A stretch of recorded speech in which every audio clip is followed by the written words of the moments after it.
Thanks for joining us again for a conversation with Amy about the various bits and pieces happening in the world of tax and accounting. Both things we're going to talk about this month very much relate to the ethics of our profession, the ins and outs of working in our profession. And Amy, a case which relates to an individual who, a chartered accountant, but if he'd have been doing this for his clients, I think we'd have been fairly terrified, but actually he was doing it for himself.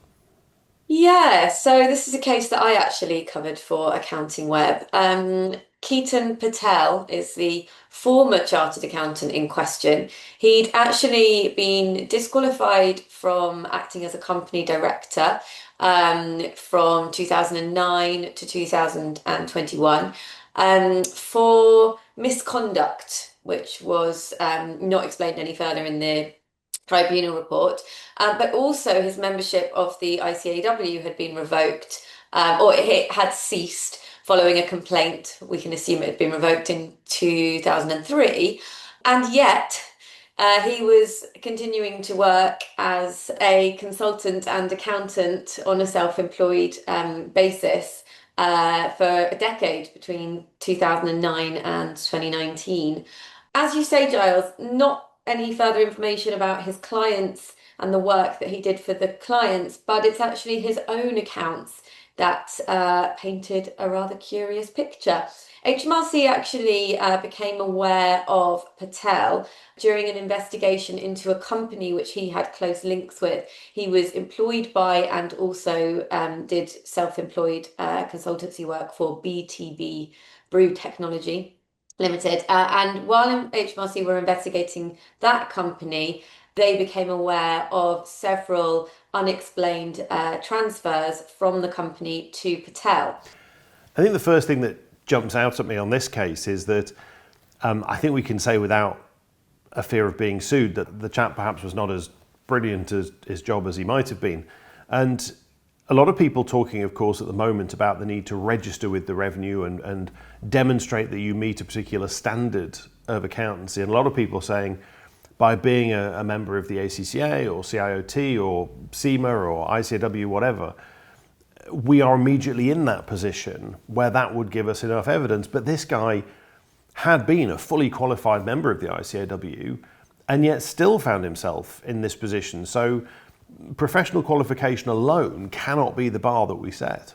Yeah, as you say, Giles, HMRC are very keen for every agent to be registered and in some way demonstrate some level of skill, whether that be membership of a professional body or through some other means. This guy Patel had, he'd passed all the exams, he'd done all the training that he needed to gain the ICAW qualification, the ACA, and yet that didn't stop him. I think one thing that certainly is worth mentioning is that, of course, the revenue has the power to search by agent code. So you would imagine that this particular chap's clients, historical clients, could well be in line for a visit, I suspect. The other thing that's worth pointing out, I suppose, is a lot of people watching this get very annoyed when they get an inspection from their professional body. Oh, why are they looking over my shoulder? Why do they feel the need to come and check? I guess the good thing that this case highlights is that somebody like this was looked at by their professional body and did end up losing their membership of that professional body. So it does work. Yeah, he had. And yes, it does show that the ICAW were doing rigid checks and looking over his shoulder, as you say. But as fact checker, one of the regular contributors to AccountingWEB, commented, this guy was ejected from the ICAW, then disqualified as a director. And as fact checker said, he interpreted the subsequent lack of a bar on him continuing to provide accountancy and consultancy services as a sign he was untouchable. And I see what fact checker means there. If by being disqualified and ejected from the ICAW doesn't mean you can't continue to be an accountant and provide those services, then what's the point? Quite. There are an awful lot of situations that would not have happened 20 years ago or 30 years ago where our client could be mentioned in the media, our client could appear on social media for doing something in particular, and before you know it, we're asked our opinion. And we need to make sure that we're very clear on what we will and what we won't say about clients, should that present itself to us? Yeah, I think you're referring in part, maybe, Giles, there to Angela Rayner and the conveyancing firm that were very easily and very rapidly found by anybody who wanted to find out which conveyancing firm had been acting for her. It raises the question, how should we be speaking to and about our clients in those situations? And I guess the point is that it doesn't take long for with Companies House being so easily available, and therefore you can find the name of the person on Companies House, find the name of their company, check the registered address. Before you know it, they've matched the registered address to the address of the accountant. And then that particular keyboard warrior can then start to write to the accountant. And what we need to make sure is that people are prepared for that and can understand what expectations are on them in terms of what they might say about one of their clients if they got written to. Yeah, I think what's really important is that firms need to have a policy in place for what happens in this situation. As you say, it's a different world now. This information is so readily available. It's so easy to find. If you want to find information on somebody, it can just take a few minutes on a search engine, as you say, Companies House, to find their accountant's address. And then even going further than that, you can find other details about people very easily through social media profiles. And I think it's really important for firms to have policies in place for what happens when they are contacted and asked to comment on a client.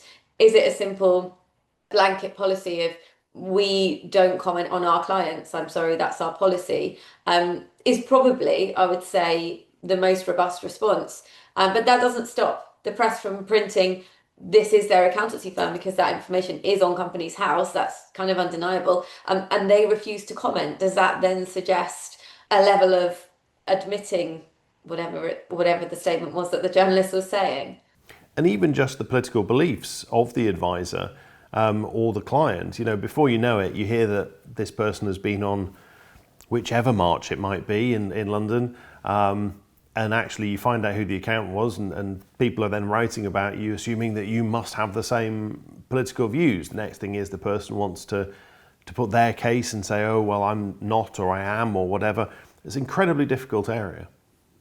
So I think there's two things here that we would recommend firms who are, accountancy firms, consulting firms who are working for clients need to do. One is to ensure that they have policies around what everyone across the firm should be saying if contacted by a journalist with a question, and make sure that everybody knows it's not just the directors who have agreed this policy, it's everybody right down to the kind of entry-level admin staff, because anybody could get that phone call or get a message on Facebook or Instagram. I mean, I'm guilty of it when I'm writing stories for AccountingWEB. I'll find somebody on LinkedIn who I can see has had some sort of involvement in the case, and I'll just send them a little direct message. And for accountancy firms, it's really important that they have the GDPR in mind, and their requirements to comply with GDPR, but also, just professional confidentiality, all of those standards that we need to uphold to maintain the reputation of the profession. And also, firms need to make sure that their staff are aware of what they're posting on social media. And that's a whole different conversation around how much you can control what your staff do and say and post. And this is something everybody has to consider. We started off talking about the ethical requirements, the GDPR requirements of what we do. Before you know it, you're into a social media policy. We can talk all the time about what's in the next budget or what document comes out of the revenue. But sometimes part of our job is just working in the modern world that we all live in. And it's a difficult thing sometimes to deal with. PCRT is the document always to start with in most of it, and also just having some sensible thoughts perhaps as a firm. Amy, as ever, thank you very much indeed.